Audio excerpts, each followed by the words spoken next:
আগস্টের এক সকাল।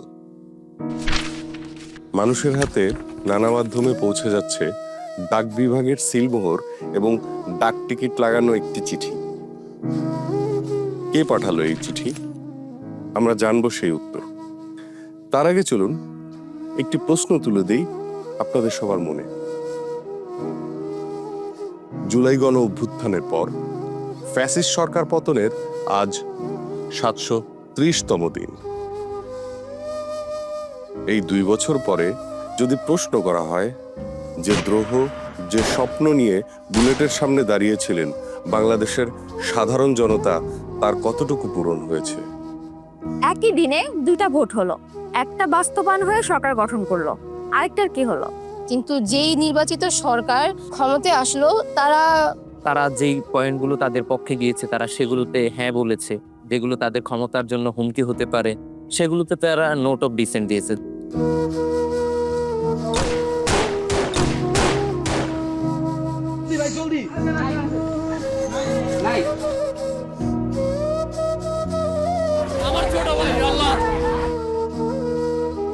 তাদের একটা আকাঙ্ক্ষা ছিল, সেই আকাঙ্ক্ষাটা হচ্ছে এই যে কাঠামো, যে কাঠামোর কারণে বারবার ফেসিবাদ তৈরি হচ্ছে, সেই কাঠামোর একটা পরিবর্তন। তখন কিন্তু তারেক রহমানও বললো হ্যাঁ ভোট দিতে, আর বর্তমান বিরোধী দল ছিল হ্যাঁ ভোটের পক্ষে।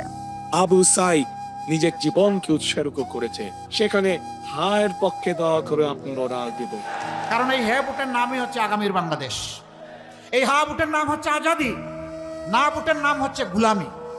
আজাদি না গুলামি, এইটা আমি ক্লিয়ার ছিলাম যে হ্যাঁ ভোটে ভোট দেওয়ার পর হাসিনা বা হাসিনার মতো ফ্যাসিস্ট আর এই দেশে আসবে না। যেখানে পারে সেটা গুলি করবে, মানে সবাইকে বলা হচ্ছে যে যেখান থেকে টোকাটা পারবে ধরে ফেলবে। এই ধরনের এই চরিত্রে যেন আর কোনো সরকার দেশে আর ফিরে না আসে। হ্যাঁ ভোটের পক্ষে ভোট দিছি মূলত। দলীয় প্রধান কখনো সরকার প্রধান হতে পারবে না, পুরনো সংবিধান থাকবে না। হ্যাঁ ভোট মানে জুলাইয়ের পক্ষে, আর জুলাইয়ের পক্ষে মানে সাধারণ মানুষের পক্ষে।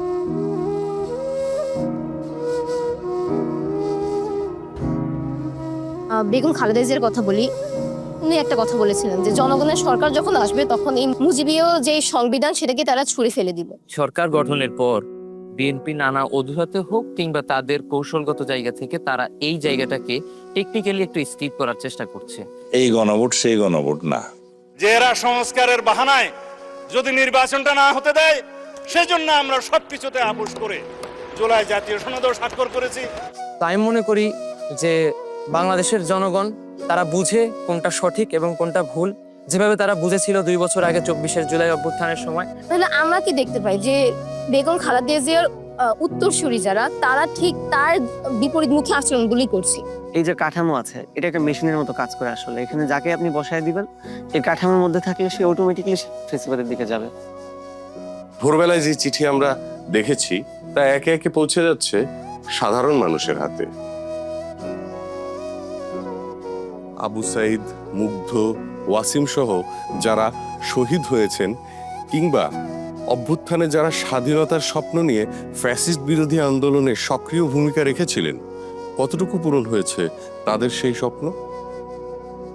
জুলাই অভ্যুত্থানের ২ বছর পরে কেন এক সকালে দেশের মানুষের কাছে নানা মাধ্যমে পৌঁছে গেছে একটি চিঠি, একটি প্রতীকী চিঠি?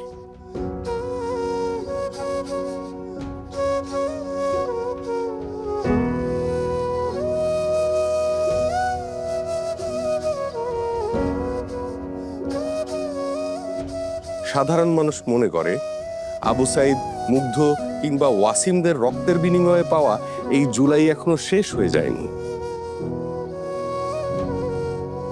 শেখ হাসিনা চলে যাওয়া এই জুলাইয়ের শেষ নয়, বরং আর কেউ যেন ফ্যাসিস্ট হয়ে না উঠতে পারে সেই ব্যবস্থাও এই জুলাইয়ের লক্ষ্য, জুলাইয়ের চেতনা।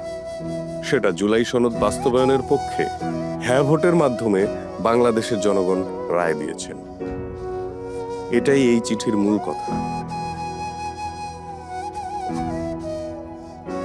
2024-এর জুলাই গণ অভ্যুত্থান ফ্যাসিবাদ চক্র ভেঙে দেওয়ার মোক্ষম সুযোগ। আমরা কি পারবো? আমাদেরকে পারতেই হবে।